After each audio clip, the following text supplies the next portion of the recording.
করছো? এই যে রুটি করছি।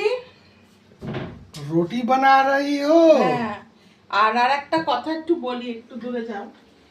এই যে একটা কথা, মানে আমি অনেক ভিডিওতে দেখি এরকম বরগুলোর হাতে ফোন ধরিয়ে দেয়, দিয়ে এবার বরগুলো যথারীতি ভিডিও করতে আসে, তখন ঘুরে গিয়ে বলে, এ বাবা তুমি ভিডিও করছো, আমি তো জানি না।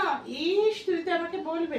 অ্যাকচুয়ালি এগুলো কিন্তু সব বউরাই বলে দেয় যে শোনো তুমি আমার ভিডিও ধরবে, কারণ বরেদের এত সাহস নেই যে বউরা কাজ করবে আর সেই ভিডিও তুলে আর নিজে নিজেই আবার এই বই চ্যানেলে পোস্ট করবে। আর মানে এবং বউরাও যদি ধরে নিলাম, আরে এটা তো চালাবে, আর ধরেও নি যদি আমি তর্কের খাতিরে যে ইয়ে করেছে, ভিডিও করে ফেলেছে, তা পোস্টটা কোথায় হচ্ছে? আপনারই পেজে হচ্ছে। সুতরাং এইগুলো কেন করেন বুঝি না। এ বাবা তুমি না জানি আমাকে ভিডিও করে ফেললে, এগুলো সব আগে থেকে জানা থাকে। শুধু শুধু এইগুলো কেন করেন? যেমন এই মুহূর্তে আমি এই মুহূর্তে উনি রুটি বেলছেন আর আমি দরদর করে এই ঘামছি। মুহূর্তে আমি চ্যাটার্জি বাবুকে বললাম আমার ফোনটা তুমি ধরো, আমি দিয়ে ভিডিওটা করো।